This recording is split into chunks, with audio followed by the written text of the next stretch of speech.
Hoje viemos apresentar o projeto Health Bridge Triad, desenvolvido pelos alunos Gutenberg Matos, Ítalo Amorim, João Pedro Campos, Lucas Henrique e Breno Costa. O projeto Health Bridge Triad tem como objetivo aplicar de forma prática os conceitos do paradigma funcional estudados em sala, utilizando a linguagem Haskell. O sistema modela de forma didática um cenário de integração de exames médicos, envolvendo usuários como pacientes, médicos e laboratórios, além do fluxo de exames desde a requisição até a análise. É importante destacar que o foco do projeto não está na complexidade funcional de um sistema real de saúde, mas sim em demonstrar como conceitos fundamentais do paradigma funcional, como imutabilidade, funções puras, tipagem forte e controle explícito de erros, podem ser aplicados a um problema concreto. Inicialmente, o domínio do sistema é modelado por meio de tipos algébricos, que permitem representar usuários de forma segura e explícita. Definimos que um usuário pode ser exatamente um paciente, um médico ou um laboratório, cada um com seus respectivos atributos. Essa modelagem utiliza o conceito de união disjunta de tipos, garantindo que não existam estados inválidos no sistema. Ou seja, um usuário nunca será ao mesmo tempo paciente e médico, nem possuirá um tipo indefinido. Essa segurança é garantida em tempo de compilação pelo próprio sistema de tipos da linguagem. Esse aspecto evidencia uma característica central do paradigma funcional, a ênfase em modelar corretamente o domínio do problema, reduzindo a necessidade de verificações manuais e prevenindo erros comuns em tempo de execução. Em seguida, para representar comportamentos comuns entre diferentes tipos de usuários, utilizamos type classes, que em Haskell correspondem a uma forma de polimorfismo por inclusão. Foi definida a type class autenticável, que abstrai o comportamento de autenticação. O tipo usuário implementa essa type class, permitindo que pacientes, médicos e laboratórios sejam autenticados por meio da mesma função, embora com regras específicas para cada caso. Com isso, o projeto demonstra como o paradigma funcional separa claramente dados e comportamento, promovendo reutilização de código e abstração, sem recorrer à herança tradicional como ocorre em linguagens orientadas a objetos. Na criação de usuários, especialmente no cadastro de pacientes, foi adotado o tipo IDER para realizar validações de forma segura.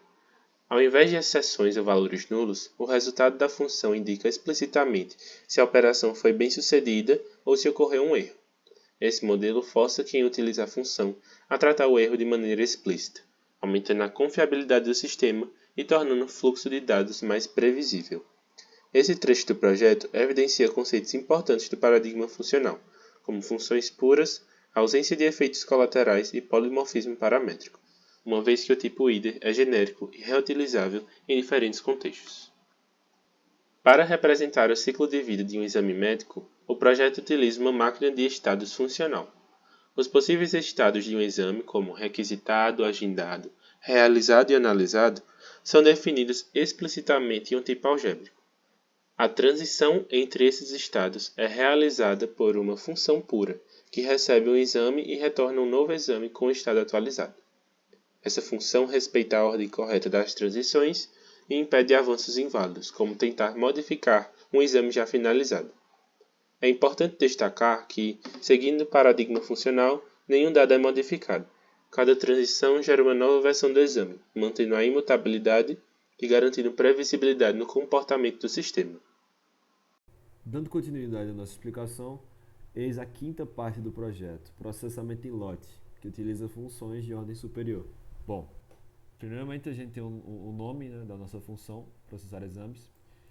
Ela vai ter como argumento uma lista de exames e essa mesma função vai estar retornando uma lista que possa conter ou strings ou exames. E isso vem justamente da função avançar status, que também retorna ou string ou um exame, como você pode ver aqui. Aqui embaixo, nós temos processar exames igual a map avançar status. O que é que o map vai fazer? Bom, O map é uma ferramenta que nós usamos. Ela vai selecionar, nesse caso, ela vai selecionar cada exame dessa lista do argumento que nós vamos passar. Ele vai selecionar cada exame e vai aplicar a esse exame, a esse objeto que pertence a cada exame, vamos dizer assim, vai aplicar a ele essa função de avançar status. Uma vez transformado, ele já entra aqui nessa nova lista. Então é basicamente assim que funciona o método 5. Na parte 6 do nosso projeto, nós temos formas de classificar, de ranquear os usuários do sistema, né? E a gente faz isso através de closures e funções de ordem superior. Bom, a gente tem essa função rankPor, ela vai receber dois argumentos. O primeiro argumento é uma função que vai extrair basicamente uma chave de um usuário. O segundo argumento é uma lista de usuários e o argumento de retorno é uma lista de usuários já organizada, ranqueada do jeito que a gente quer. Como você consegue ver aqui, essa função daqui, que transforma o usuário em um int, vai servir de critério para justamente ranquear a nossa lista. E aqui nós temos sortOn, critério usuários. Esse sortOn é justamente uma ferramenta de organização de lista que vai pegar o critério determinado para organizar essa lista. E aí você se pergunta, uai, mas cadê o critério, como que ele vai funcionar? Está aqui embaixo, ó, critério médico, que pega o usuário e retorna o inteiro, obviamente. Se o usuário recebido for um médico, então a função retorna 1. Se não for, retorna 0. Esse é o nosso critério basicamente. A sortOn vai pegar e usá-lo para ir para organizar a lista. E aí criar uma nova lista já organizada. Esse é o retorno da nossa função rankPor. Ou seja, a gente claramente consegue ver uma closures aqui, porque ela está se especializando de acordo com esse critério métrico. E as funções de ordem superior, porque essa função aqui está sendo recebida como argumento. Então, faz sentido. A sétima parte do nosso projeto é referente ao gerenciamento de estado imutável, State Monad. Esse aqui é um conceito bem interessante, porque a gente sabe que Haskell é uma linguagem que possui como característica ter variáveis imutáveis. E a gente começa declarando aqui um tipo, um tipo banco usuários, que é uma lista de usuários. Nosso mundo aqui nessa parte é uma lista de usuários que vai ser modificada entre aspas.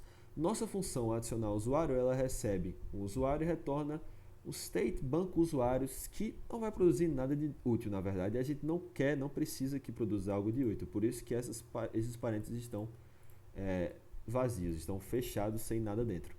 Você vai ver aqui que a função ela vai aplicar um modify, usuário dois pontos, nada. O que ela está fazendo?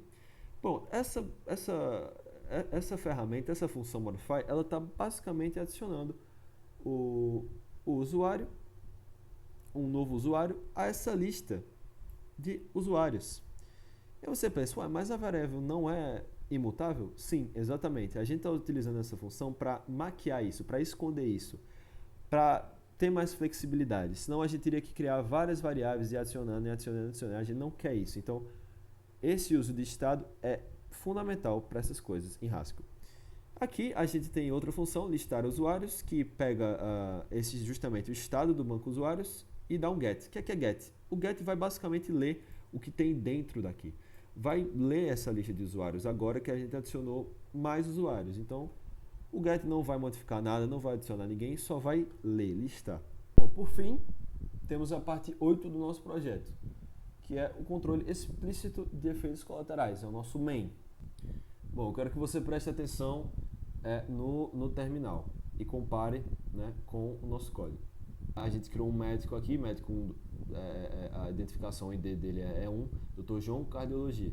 A gente põe aqui uma string só para dizer qual o processo que está sendo feito ali. Aí entra a nossa função de autenticação. Como dá para ver aqui, true, ou seja, deu certo a autenticação. Depois a gente segue para validação, que é o simples processo de criar um paciente. Como Maria e o ID está tudo correto, Maria também é string válida, então a gente vê aqui, criando paciente, write paciente 2 Maria, não teve nenhum left até então. Depois a gente segue para a máquina de status, a gente cria aqui esse exame, o ID é 100 e o status é requisitado, depois a gente aplica avançar status no exame. O resultado está justamente aqui, write exame ID 100 status agendado, antes estava requisitado, o status agora está agendado. Depois seguimos para processamento em lote, né? Processamento em lote, a gente cria uma lista de exames, usando já o exame que foi criado aqui na máquina de estados e outro novo exame, e aí também dá tudo certo porque os status deles mudam todos para algo. A gente segue para o ranking, né? Aquela função que se utiliza do critério. Nesse caso, o critério que nós criamos na parte foi o critério médico, né, que põe os médicos à frente, e é justamente onde eles estão. Nota-se que o médico aqui, Dr. João, ele está à frente nos 3 elementos aqui da lista, então deu certo também. Bom, a gente também tem agora, por fim, o estado com State Monitor, né, que também foi a nossa última parte de construção de desenvolvimento. E aí temos aí, né, a gente cria o banco final, que é a execução de estado, em que a gente vai adicionando usuários. Nesse caso a gente vai adicionando usuários que são médicos, e no fim a gente consegue aí esse resultado que você está vendo: paciente 2 Carlos, médico 1 Dr. João, cardiologia. Então a gente conseguiu, né, com sucesso, adicionar aí um médico que também já estava declarado aqui no código, e um usuário Carlos. Então esse é o nosso main.